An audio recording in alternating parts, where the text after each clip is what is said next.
ढोलपुर गांव में किशन नाम का एक किसान रहता था। उसका स्वभाव बहुत ही शांत था, जबकि उसकी पत्नी सुमन उतनी ही गुस्सैल और लालची थी। किशन हमेशा सुमन की ताने भरी बातों को अनसुना कर देता था। ऐसे ही हमेशा की तरह किशन खेत से थका हारा घर लौटता है।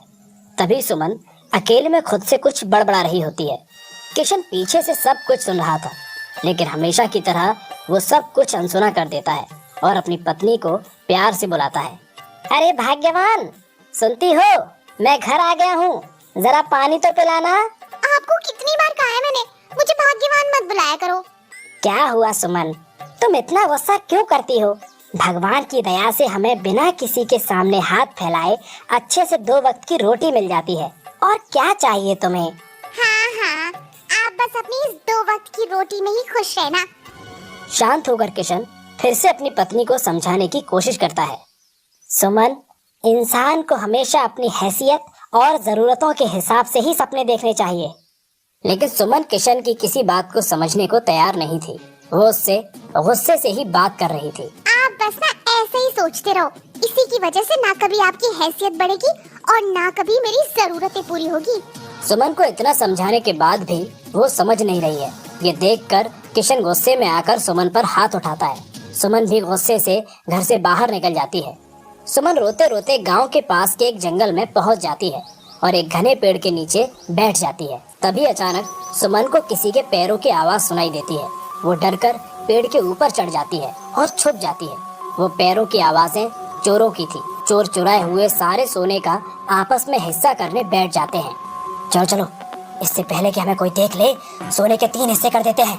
पेड़ पर छुपी सुमन सब देख रही थी। सुमन ने इतना सोना अपनी जिंदगी में कभी नहीं देखा था। सोने को देखकर सुमन के मन में लालच पैदा हो जाता है। सोने के 3 हिस्से हो जाते हैं। ये लो, मैंने 3 हिस्से कर दिए हैं, सब अपना अपना हिस्सा उठा लो। तभी चोरों को एक आवाज सुनाई देती है। 3 नहीं 4, माल के हिस्से 4 होंगे। सारे चोर चौंक जाते हैं। कौन है? किसको हिस्सा चाहिए? सामने आओ। मेरे घर में आकर मुझसे ही पूछते हो कौन है? मैं इस जंगल में रहने वाली चुड़ैल हूँ। कौन? चुड़ैल?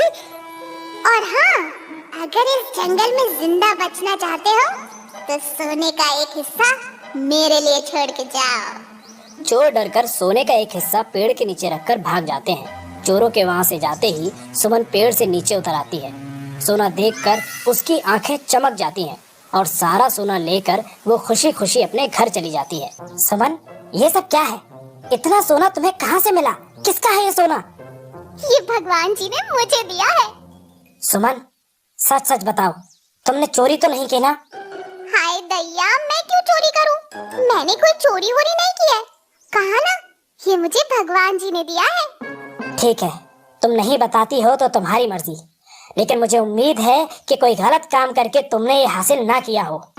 सुमन अब बहुत खुश रहने लगती है। धीरे धीरे उसके सपने पूरे हो रहे थे। उसने अपने लिए नई साड़ियाँ, गहने खरीद लिए थे। खाने में भी वो अब अच्छा और स्वादिष्ट खाना खाने लगी थी। लेकिन सुमन का लालच अभी कम नहीं हुआ था। अभी भी मैं इस पुराने घर में ही रह रही हूँ।